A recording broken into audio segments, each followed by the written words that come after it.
St. Bonsu, who is still at Reagan National Airport. You were at that news conference, a little more than an hour ago. Please feel free to tell us what you're seeing now, Nana, and also go back over some of those details that we heard from those local federal officials, including Mayor Muriel Bowser. Yes, Kenneth, we are back inside the terminal. This is Terminal 2. One thing I do want to put out there, because we've got a lot of questions from people about when does the airport reopen. As you can see, according to the boards, it is closed right now, but we were told in that press conference that this airport will reopen tomorrow, or excuse me, today, Thursday at 11 a.m., but the information is fluid. Just going to pan a little bit to the right over here, and this is the scene. It's the scene depending on where you are in the region that we've been looking at. Emergency crews with their sirens and their lights on, just as they try and piece together. But really what we know right now, and Mayor Bowser said that this is a rescue mission right now. We know that there are over 300 responders working on boats and dive teams trying to see if they can recover or find any people. Again, we've confirmed that we know that there were 60 passengers on board as well as 4 crew members. Now, let's just talk about these conditions really quickly. In the press conference, a number of reporters asked, what are the responders faced with right now? I believe the fire chief kind of described the situation as extremely rough, cold, and windy. And I'll tell you, the temperature continues to drop here, so you definitely feel it. Now imagine having to be the person who has to dive and go in these conditions.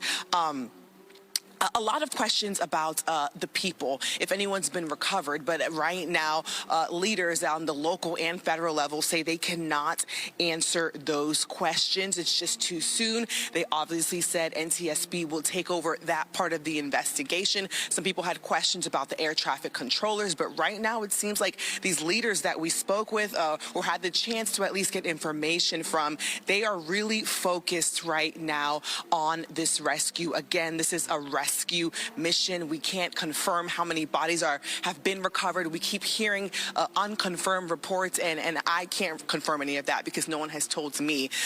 We also did learn that there were about 19 flights that were also getting ready to land. We're told those flights were diverted to Dulles Airport. So a lot of moving parts, whether you were here, you were on one of the flights that was getting ready to take off, a bystander, no matter where you were in the region, you kind of felt or saw what's kind of taking place right here. It's fluid.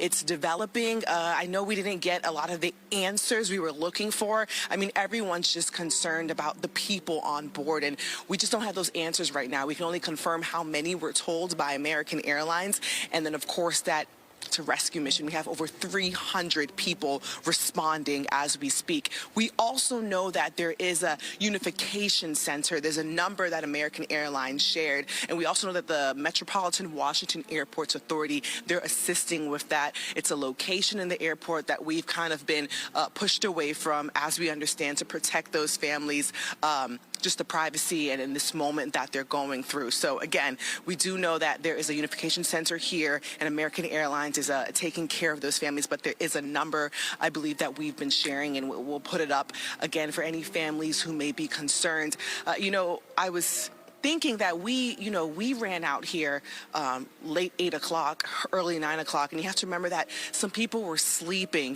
like a lot of people are going to wake up to this devastating, tragic news. So I was speaking with our photojournalist, Sanan, on our way here, like imagine how many, families are expecting their loved one, they're going to Uber home, we'll see them in the morning, and then they wake up to this kind of news. So I think right now, leaders just want to relay that information, that there is help. There's a center here. So as long as you call that number, they'll be here for you. But we'll remain to be here.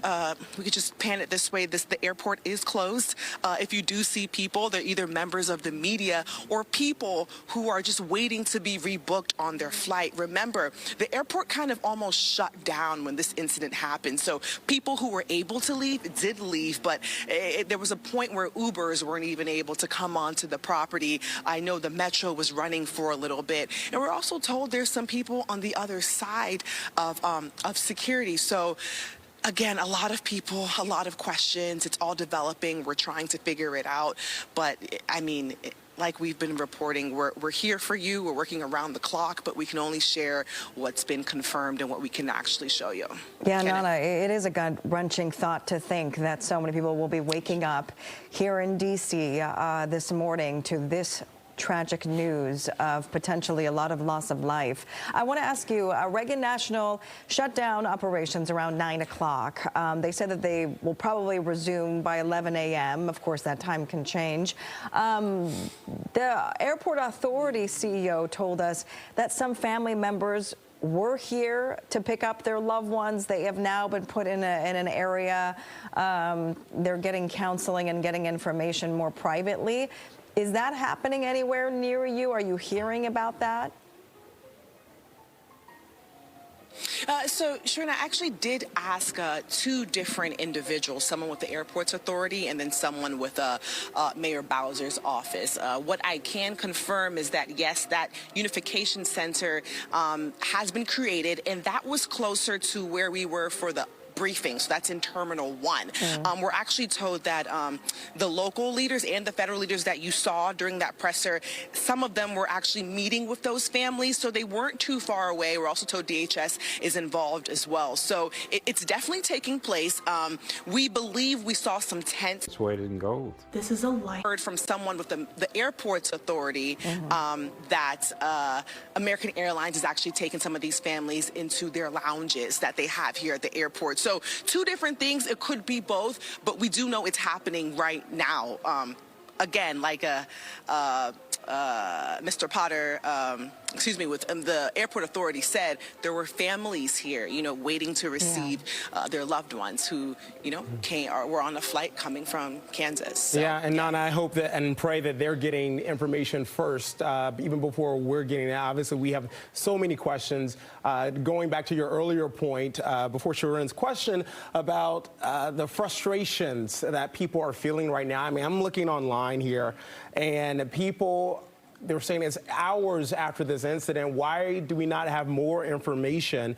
And I think, to be fair here to those officials, to those first responders, they are working. They are doing the best that it appears they're doing the best that they can under some very difficult circumstances and conditions there. But are you feeling I ask you, are you feeling the frustration there at the airport, even though we can hear some very upbeat music that's being played out of the sound system there at Reagan National, which is completely opposite of the situation that's happening right now, which is pretty grim and horrible? I mean, yeah, I mean, this music, you know, it's like on replay or whatever the case may be, but you do feel it. I mean, we've seen some, I believe they're Metropolitan Washington Airport Police, I'm not too sure of their title, but you see them, and even for us, they're trying to push us back. Like, can you guys please leave? Can you guys please go to Terminal 1? Like, we're trying to do some work here. When you do ask people questions here, officials, whether they're with the airport or local authorities, everyone's just like, listen, right now we have to focus on this rescue, as they should. That's the most important thing right here. But then again, you feel the frustration from passengers, people who thought they were trying to go home or arrive home, or they have a connection flight, and a lot of them are left in the dark. And, you know, obviously it's not intentional, but right now, you know, some people are trying to get rebooked on their flights, and I don't know what American Airlines is doing right now with their operations, but you do have a lot of people who just don't know. They said, you know, I haven't been rebooked, I'm just waiting here. And you remember, the airport may open at 11 a.m. in the morning, right? So I think during the press conference, the CEO of the authority said it could change, but that's the time they're expecting the first flight to come in. And, you know, someone also mentioned that the FAA could change it, right? So we're told 11 o'clock now, but that time could definitely be pushed back. Yeah, everything is so fluid. The families are number one. They have to get the information first. So I can see why they're being hesitant with maybe sharing it. But of course, the world is watching as this tragedy is unfolding. Nana, thank you so much.